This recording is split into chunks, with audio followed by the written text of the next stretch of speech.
On first down, they hand off to Marlon Mack. Huge hole, 50-yard line. He's at the 40, still going near sideline. He's at the 10. He's at the 5, and he will score. Touchdown, Marlon Mack. Touchdown, INDY.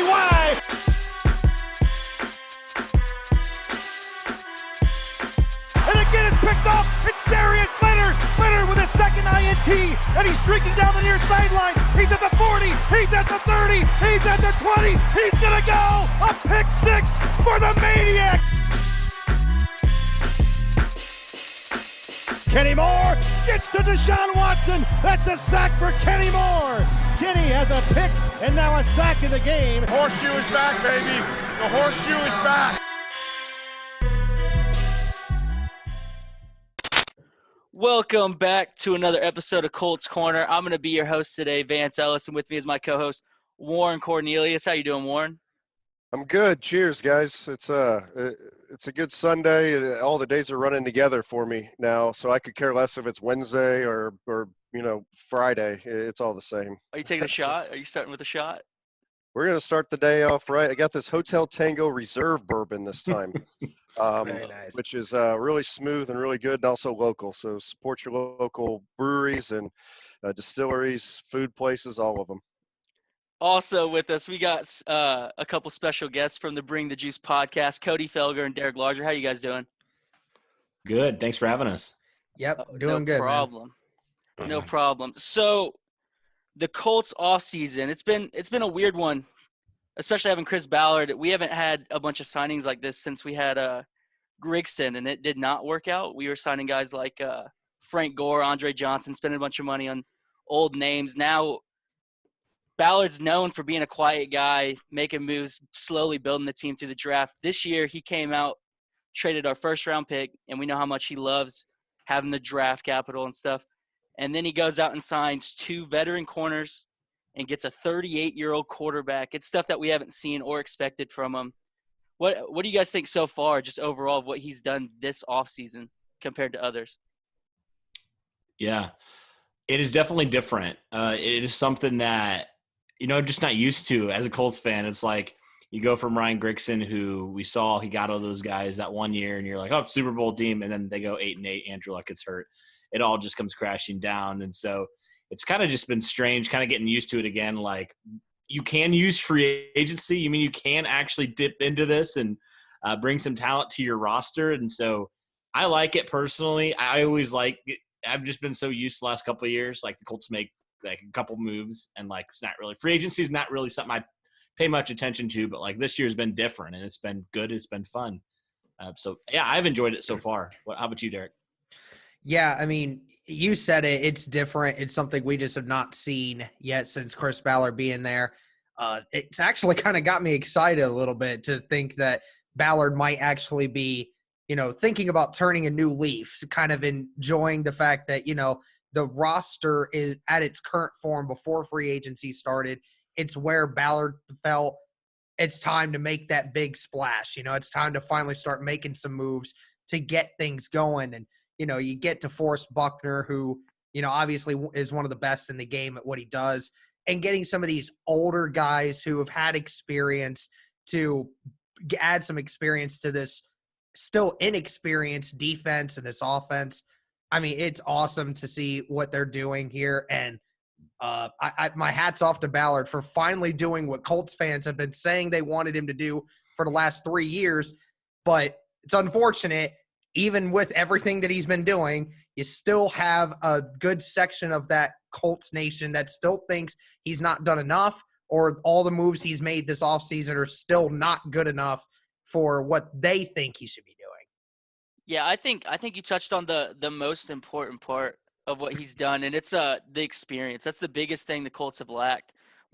Our roster has been so young. We don't have guys that know how to win in the NFL. Now we're getting in a couple guys that have been there. I mean, we got 2 Super Bowl guys that just played in one. We got Xavier Rhodes, who's been in the playoffs a couple times. So we're getting guys that know how to win in the NFL, that have the experience, that can teach these young guys what they need to do moving forward. Yeah, it is kind of it does kind of suck that you got Colts fans that are still doubting us after making all these moves. I mean, we buffed up our defense a ton. Like, there's no doubt about that. We already had a decent defense.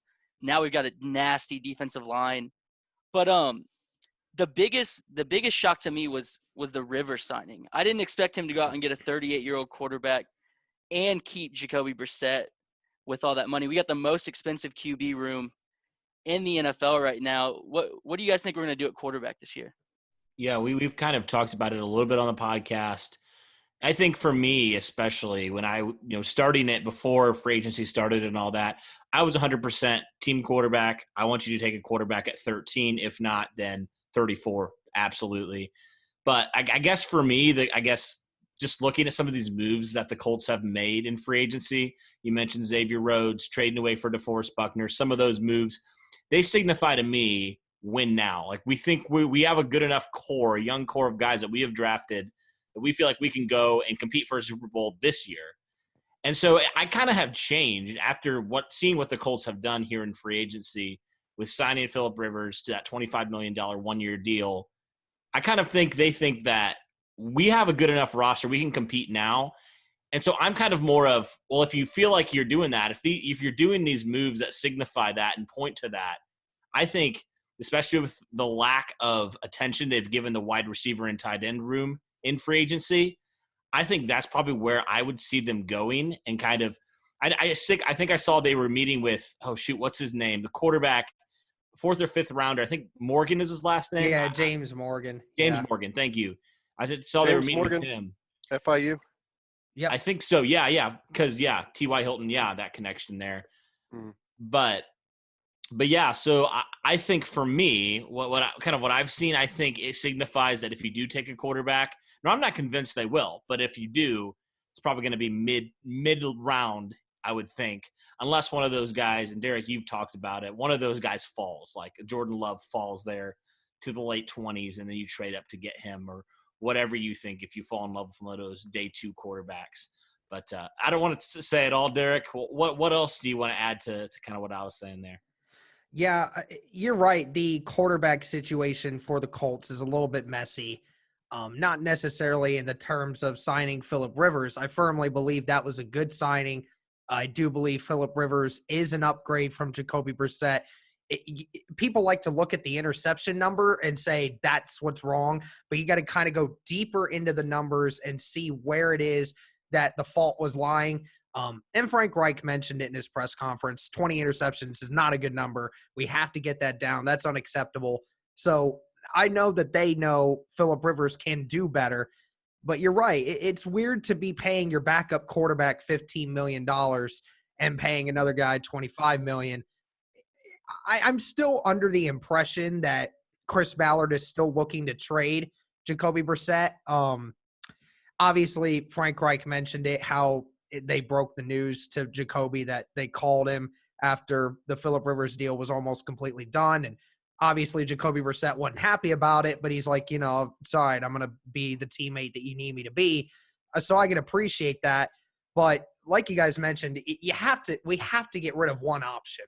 I mean, I think honestly, what they're thinking is, what Chris Ballard's thinking is that you have Brissett and you have Rivers for 1 year.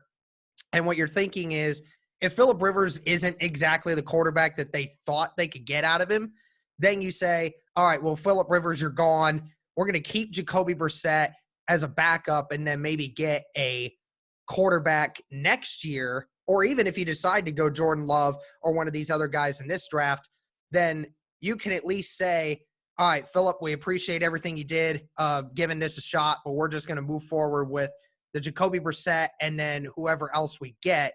At least then you can restructure Jacoby and then maybe give him a little less and keep him around just because of his youth. But, yeah, I'm still hoping that the Colts can somehow get something out of Jacoby Brissett. But obviously, the more the time just keeps going, I just don't know how that's going to work out, because it really does stink thinking that we have the most cap put into our quarterback room, but yet there's still so much uncertainty with the quarterback room where it stands. Well, you bring up a couple good points there, Derek. Obviously, we didn't fall in love with somebody this year, right? Because you trade up and you go get them. That's your guy. That's the most important position on the field. However, quarterback position is not a value pick. You don't grab somebody just because, oh, well, I guess he's there. Or you take a shot on him, but not in the second round or third round. Those are calculated, positions right there. Mhm. We already knew Phillip Rivers had some talks with Indy months ago, so he wasn't that big of a surprise to me personally. But there are some guys that might fall that could be somebody that maybe they fell in love with. And when I say fall in love, I mean you have to love the guy enough to draft him high round rather than fill a position like a wide receiver, a defensive end, or DB, anybody that we really, really need. What do you think about next year? I mean, I think Notre Dame's Ian Book is like one of the top quarterbacks. I mean, is there somebody you think that maybe we're looking at for next year, knowing that Brissett's going to probably be gone, and if Rivers doesn't make it, that we're absolutely going to go after? I mean, what are we looking at as far as the future holds? I will say this right now. I hope it's not Ian Book. I love Notre Dame to death, but like Ian Book, That's what I hey, was saying. that's Jacoby Brissett 2.0. Well, that was my whole point. I mean, what do you guys think as far as what the future is? Yeah. I haven't personally thought about the quarterbacks next year, but the one thing that I was thrown off by was I know a lot of people talked about how we could have probably had a shot at Tom Brady this year. I just don't know why we chose Philip Rivers after. I know you want to talk about next year's draft for him, but we got a while before we even think about next because we're on this year's draft still. I think there's some names that we can talk about in this year's draft and whatnot, but I'm still surprised that we chose Rivers out of all the free agent guys. Rivers just came off his worst year, and I know Maybe it's Rivers deeper. chose us.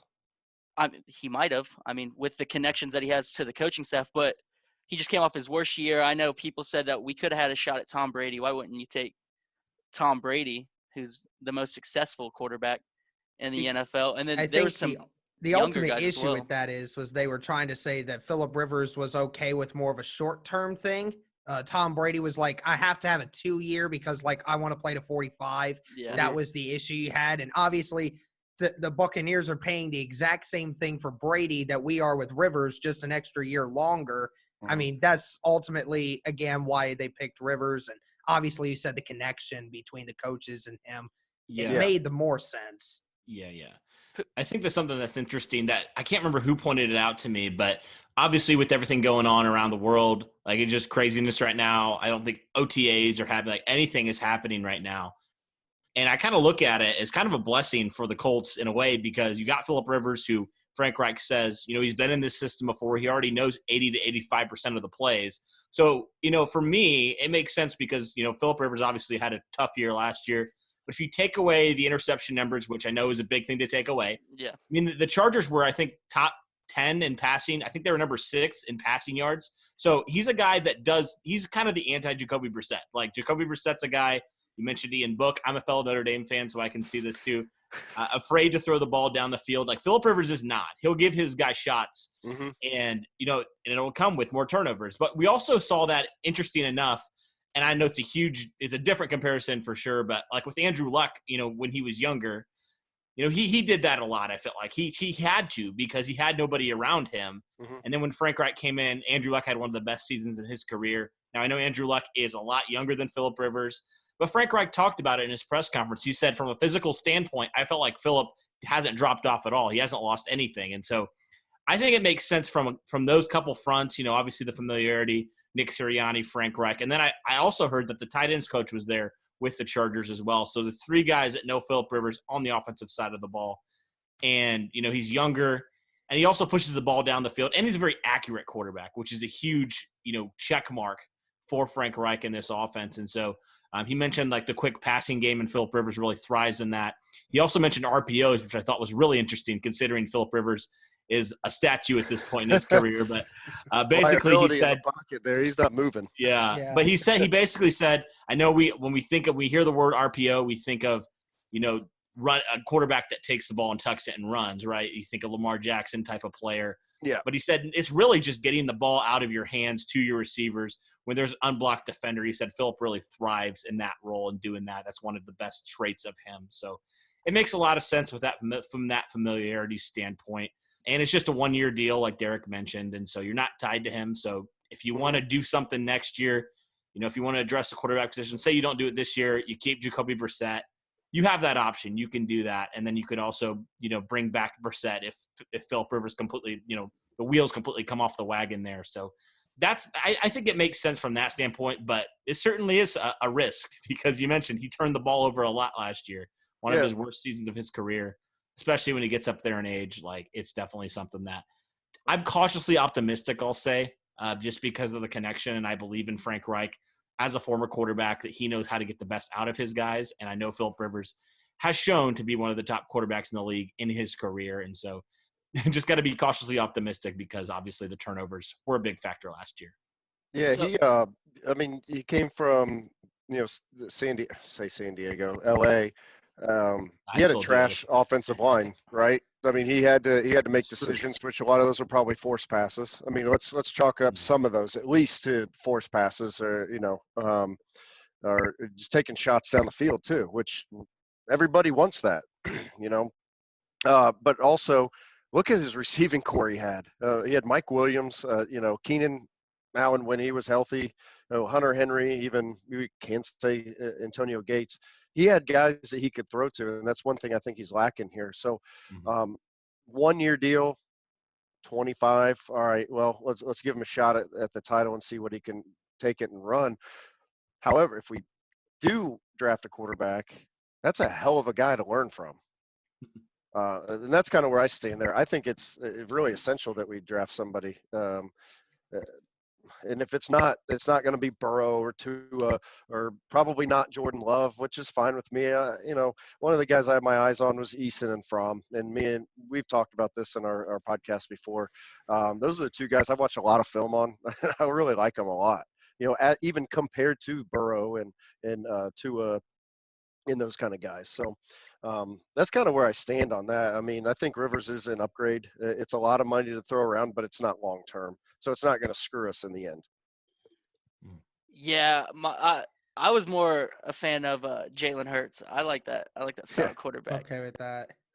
I think that would be something very exciting to watch with the younger environment we've got going on. Just get a quarterback that can make plays like that. To bring that to Indy, especially with us having season tickets, Warren, I'd make that 4-hour drive every weekend to go see that.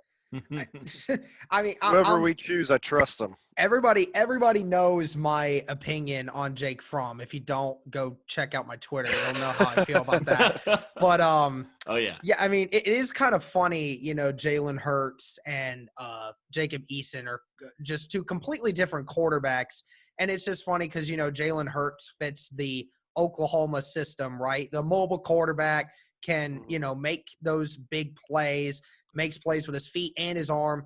His arm's not crazy good, but it's better than, I would say, it was better than Baker's, and it's certainly better than Fromm's. But yeah, Eason, a gunslinging quarterback. I'm with you, Vance. I would definitely be interested to see Hurts. I'm not as high on Hurts as everybody, but I do think with a good offensive line that the Colts have, you're going to get some other wide receivers in this draft. All you really have to do is worry about getting weapons. Other than that, I mean, Jalen Hurts would go into a system that has a great offensive-minded coach, a great offensive line, a defense behind him. I feel like any quarterback you could put in the Colts system right now would thrive better than they would in most other places. Mm-hmm. I agree. Definitely, 100%. And I know, we go back and forth on Fromm, but, Eason is 6'6". I actually am starting to like him more the more film I watch on him.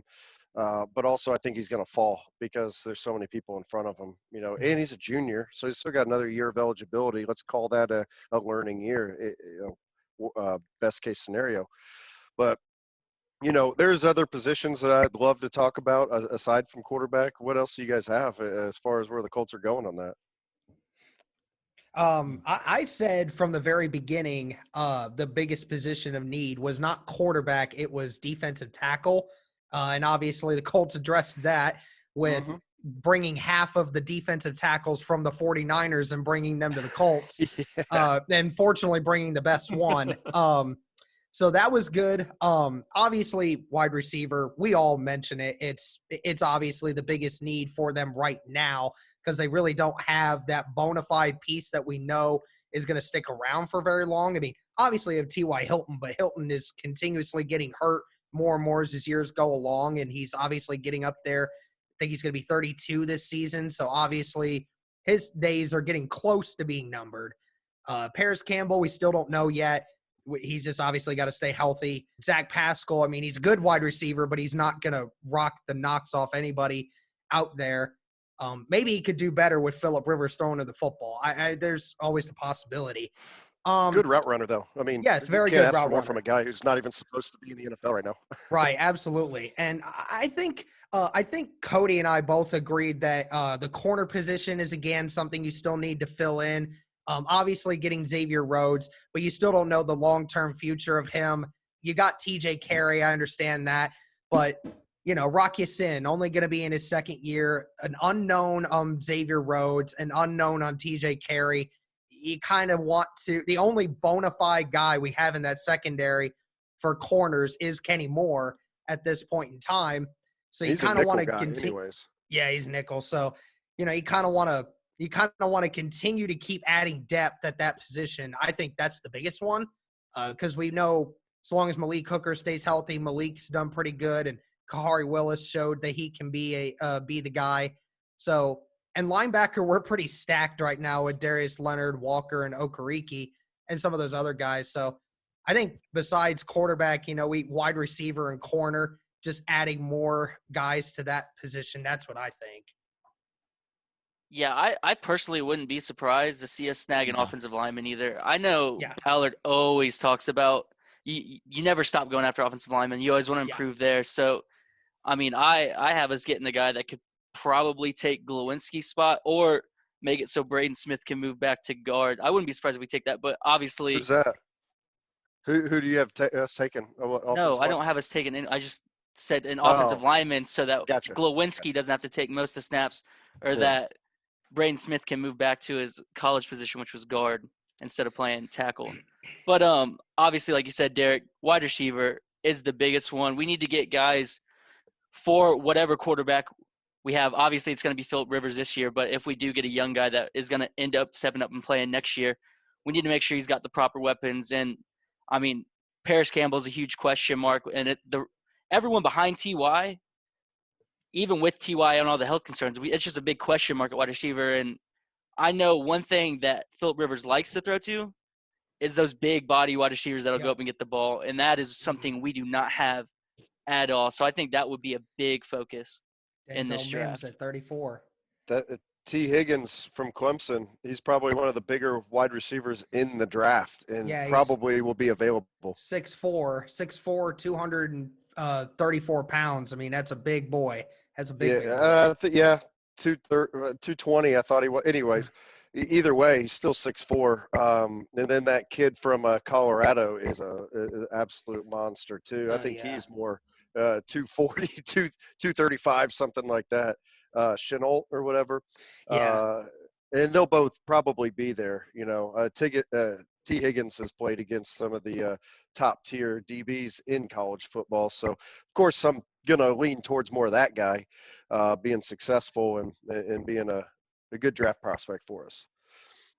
Yeah, my favorite wide receiver, because I'm a homer, it's Chase Claypool for sure. Claypool, yeah. Mm-hmm. It's a big dude. He was a stud for Notre Dame. I think Phillip Rivers could bring out the best of him.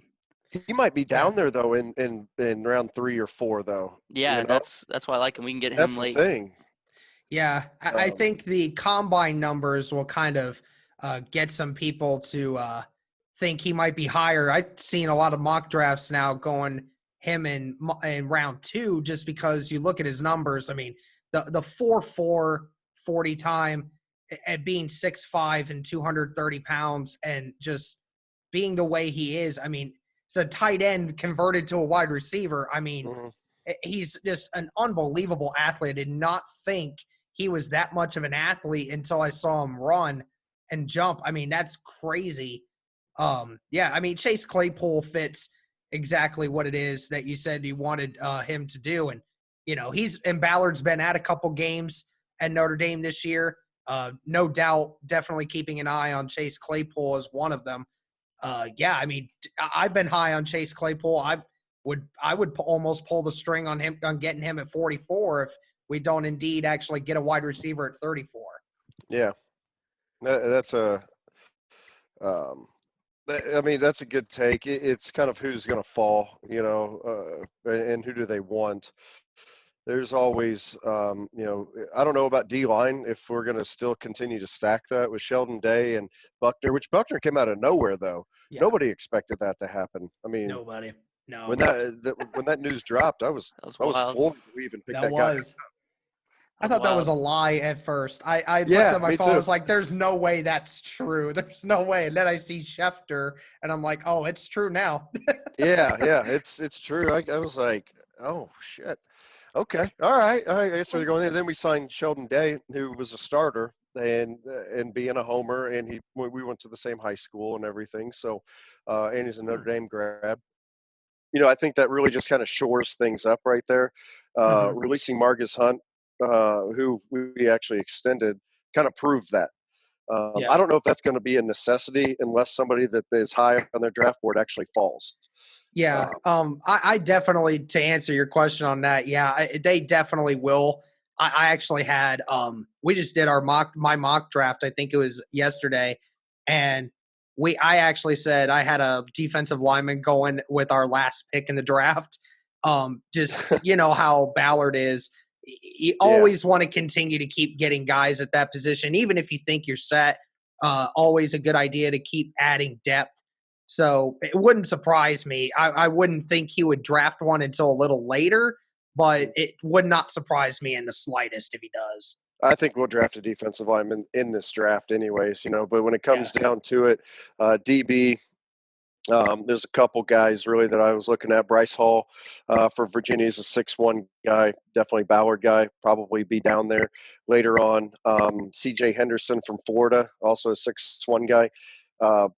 I know Ballard likes those tall DBs more or less. So as long as they can do, I mean, Quincy Wilson didn't show any signs. So Yeah, I don't know. Those are definitely some guys that I think would fill huge holes, assuming that Xavier Rhodes is kind of on his last leg, or if he even comes out and he's in his Pro Bowl self, we could still use the depth.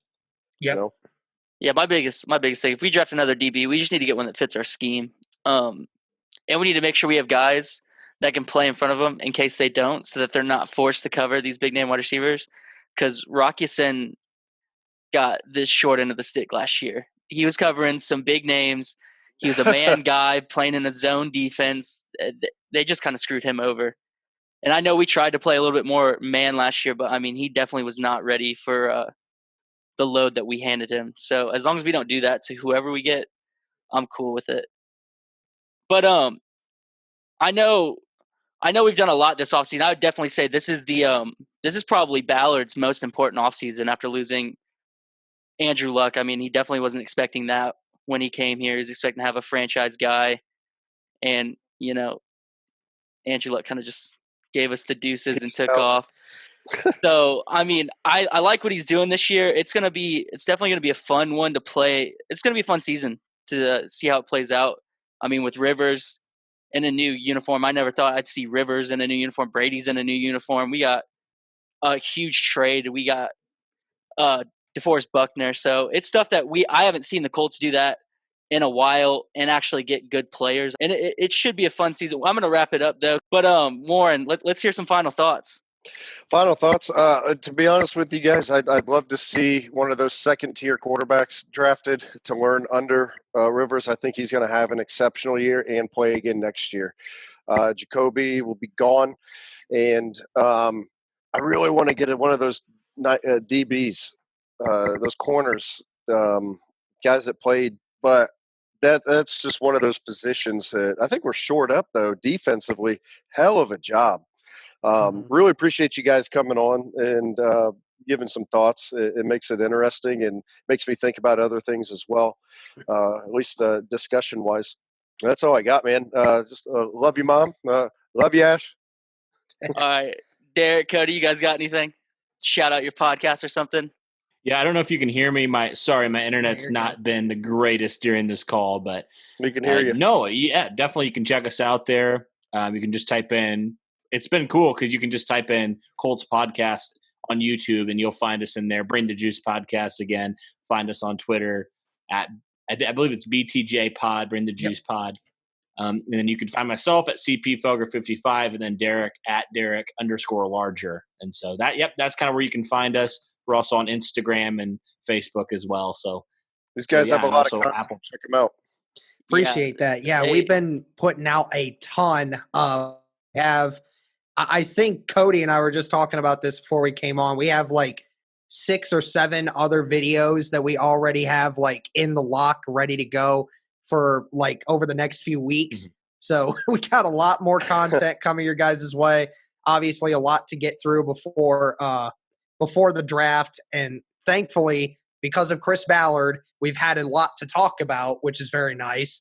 So yeah, be sure to check out that stuff, guys. We really appreciate it. And thanks again, guys, for having us on here. Oh yeah, we appreciate you guys taking the time to come on and talk to us. We got a lot smaller following than you guys, so it was good getting a different opinion on the show. Actually, Cody, I got something for you. I know you hit me up about the that bobblehead. Oh yeah, that we were giving away. I forgot about that. Well, we didn't get enough followers, so I got it. If you DM us where you want it sent, I will send it to you because we got 2 of them.